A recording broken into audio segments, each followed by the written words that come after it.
মাদারীপুর বৈষম্য বিরোধী ছাত্র আন্দোলনে হত্যা মামলায় আসামি জেলা আওয়ামী লীগের সাধারণ সম্পাদক কাজল কৃষ্ণকে গ্রেপ্তার করে পুলিশ। বৈষম্য বিরোধী ছাত্র আন্দোলনে মাদারীপুর জেলা যুব উন্নয়ন অফিসের সামনে গুলিবিদ্ধ হয়ে মারা যাওয়া তাওহিদ সোন্নামাত হত্যা মামলায় সোমবার দুপুরে শহরের বেসিক শিল্প এলাকা থেকে জেলা আওয়ামী লীগের সাধারণ সম্পাদক কাজল কৃষ্ণকে গ্রেপ্তার করেছে সদর থানা পুলিশ। মামলার এজাহারে জানা যায়, গত 19 জুলাই মোস্তফাপুর মাদারীপুর সড়কের যুব উন্নয়ন অফিসের সামনে ছাত্রলীগ, পুলিশ ও বৈষম্য বিরোধী ছাত্র আন্দোলনকারীদের সঙ্গে ত্রিমুখী সংঘর্ষ হয়। এতে মাদারীপুর সদর উপজেলার মোস্তফাপুর ইউনিয়নের সুচিয়ার ভাঙা গ্রামের সালাউদ্দিন সোন্নামাতের ছেলে তাওহিদ সোন্নামাত যোগদান করেন।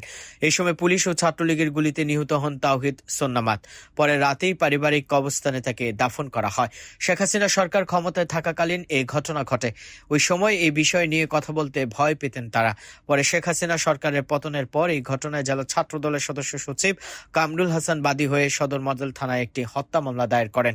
সেই মামলায় সাবেক প্রধানমন্ত্রী শেখ হাসিনা সহ মাদারীপুর 2 আসনের সাবেক সংসদ শাহজাহান খান, সাবেক এমপি আফম বাহুদ্দিন নাসিম, জেলা আওয়ামী লীগের সভাপতি শাহাবুদ্দিন আহমেদ মোল্লা, সাধারণ সম্পাদক কাজল কৃষ্ণ দে সহ জেলা ও উপজেলা আওয়ামী লীগের একাধিক নেতাকর্মীদের আসামি করা হয়।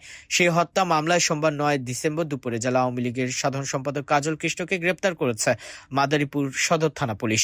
মাদারীপুর সদর থানা ওসি আব্দুল্লাহ আল মামুন বলেন, দুপুরে শহরের বেসিক শিল্প এলাকা থেকে জেলা আওয়ামী লীগের সাধারণ সম্পাদক কাজল কৃষ্ণ দেকে গ্রেপ্তার করা হয়েছে। তিনি তাওহিদ সোন্নামাত হত্যা মামলার এজাহারের নামীয় আসামি।